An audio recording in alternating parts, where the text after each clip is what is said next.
You have 48 hours to pay $2,400 in back dues, or we're putting a lien on this dump.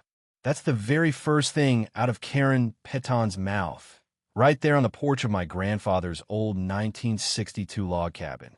Never seen this woman before in my life, and she's waving paperwork, demanding cash for land that was here before her precious HOA even existed. I told her straight up, my property was never part of any HOA. Not now, not ever. She flashed that plastic smile and held out some printouts she claimed were legal. When I laughed and said, "Lady, you're crazy if you think I'm paying you a dime," her face dropped. The frost in her voice could chill steel. "We'll see about that," she hissed. And then, just like that, she was gone. 2 days later, it was 10 o'clock at night, pitch black, and 3 guys in cheap work boots were pounding on my door, claiming to be HOA security. They wanted to inspect my property. The whole porch stank of dollar store cologne and old cigarettes. Didn't take me long to call my cousins, Jake, Diesel, and Bear. "We're rolling up now," Jake growled. 5 minutes later, the rumble of 3 Harleys echoed off the pines like thunder. My cousin stepped off in full army vet gear, boots and all. Those security guys took one look at us and sprinted for their truck, gone in 30 seconds flat. There's nothing sweeter than watching bullies run. But let me rewind a bit, tell you how this whole circus got started. My name's Marcus Steele.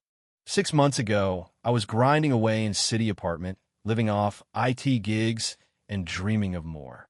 Then Grandpa Eugene passed, left me the cabin he built in the 60s, along with 2.5 acres of peace. This place wasn't just land, it was legacy. Grandpa bought it for $800 when it was just dirt and pine, then raised the whole cabin himself. Every board, every stone. Even after all these years, you can still smell the cedar and smoke in the air. There's an old recliner in the living room that creaks like a ship in a storm, and on a good morning, you can hear woodpeckers drumming on the oak tree behind the place. It's the kind of quiet that heals you. But quiet doesn't last, does it? Not with folks like Karen in the world. Picture this. Woman in her 50s thinks a real estate license makes her the Queen of England. She's always decked out in business casual blazers that cost more than my monthly groceries, driving a white BMW she parks sideways just because she can. Her perfume could knock out a horse, and her smile could freeze boiling water. Karen lives in Willowbrook Estates, a cluster of McMansions that popped up in 2018 like mold on week-old bread. All the houses look the same. The grass is the exact shade of green, mailboxes lined up in perfect beige, and don't even think about letting your lawn grow past regulation. Karen made herself HOA president the minute she moved in. You know the type. Moves somewhere new and immediately tries to run the place. The funny thing? The developer skipped out before he finished the amenities. No pool, no clubhouse, just overpriced homes and a huge pile of HOA debt. That's when Karen started looking for new ways to make money, like squeezing folks who were never part of her HOA to begin with. My cabin, you see, sits on prime land, tall trees, creek access, the kind of stuff developers dream about. And in Karen's head, if she could just rope my property into her HOA, she'd have all her problems solved. She came strutting down my gravel driveway, heels clicking like a metronome of doom. "We need to talk about compliance," she announced. I nearly spit out my coffee. "Compliance with what?" I asked. That's when she whipped out her folder, doctored maps, fake legal docs, the works. The papers rattled in the wind, trying to rob me of my inheritance. "Ma'am," I said, setting my mug down nice and slow. "My grandfather bought this land in 1962. Your HOA didn't exist until 2018.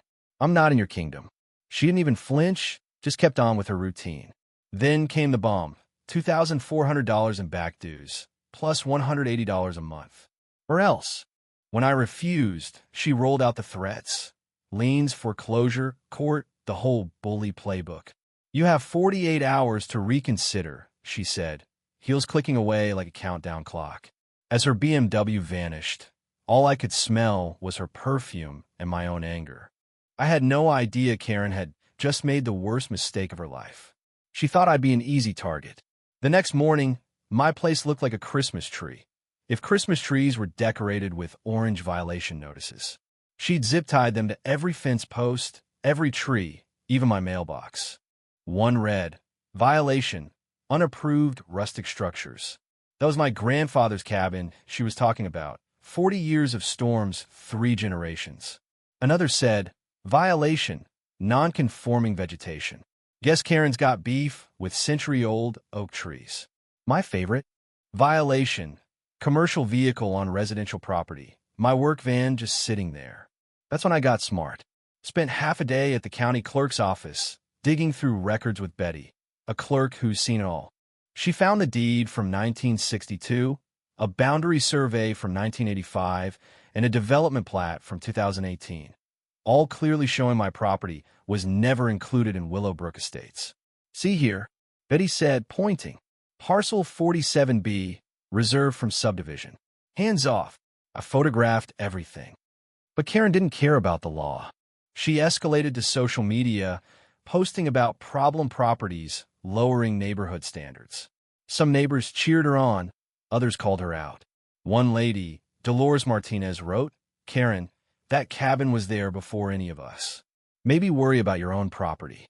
Dolores became my ally, quietly filling me in on Karen's history. This wasn't her first rodeo.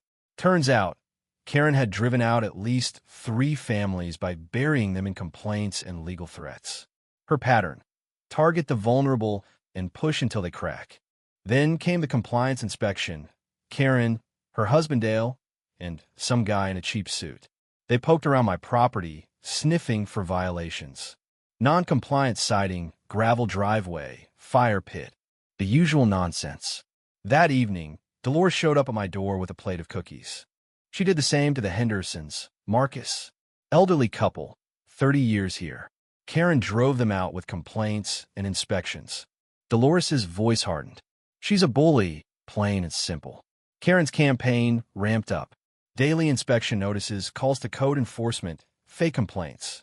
But she miscalculated. I'm not some scared retiree. I'm a veteran. I know how to document, prepare, and fight back. Soon enough, code enforcement showed up. A tire guy named Rodriguez. "Sorry, man, just doing my job." He walked the property, checked my permits, tested the septic, made notes. "Everything's fine. Whoever complained is wasting our time." He lowered his voice. "Smells like retaliation." I called the sheriff. Deputy Martinez, no relation to Dolores, came out, took a report.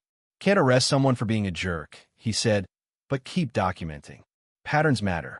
So I did. Put up cameras. That night, caught footprints in the dirt around my foundation. Someone prowling at 2 in the morning, staying out of sight, testing locks. Military training kicked in. Karen was running a psychological game, trying to wear me down. Then my internet went out, unpaid bills, they said, but my account was current. Took hours to fix. Next day, the phone line died, tree trimming supposedly. Both handled by crews that did landscaping for Willowbrook. I saw the pattern. Karen was trying to cut me off, make me feel isolated. I dug deeper into her background. Found 2 complaints against her real estate license for misrepresenting property boundaries. Nothing stuck, but it was there. Then I checked her lot on the county website.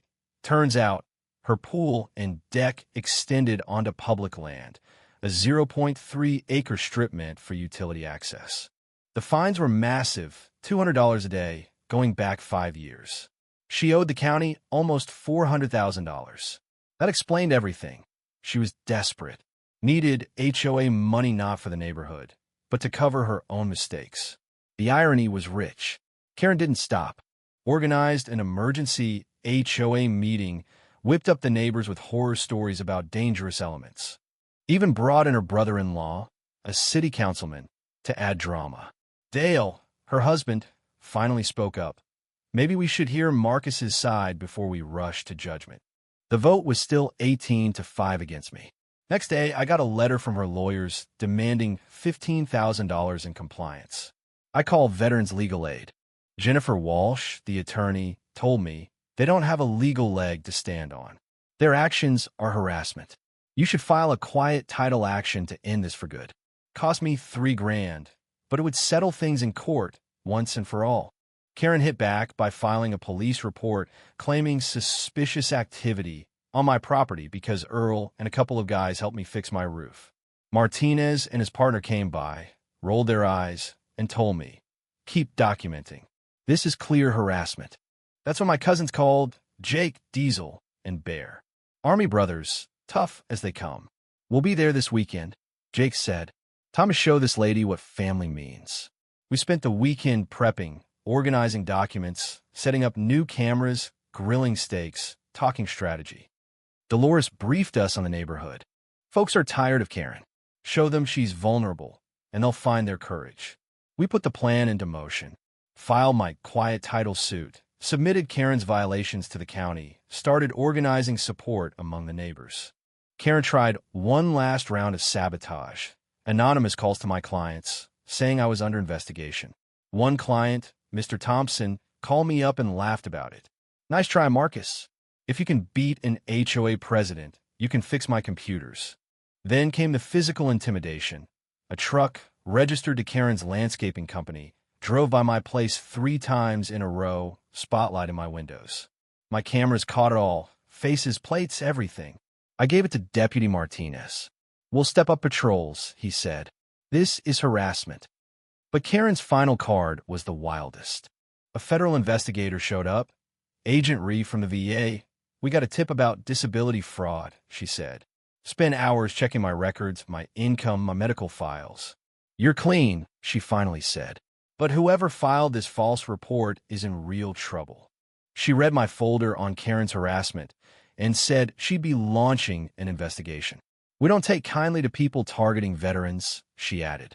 Word got out through the veteran community, through Dolores, through the neighbors who'd suffered quietly for too long.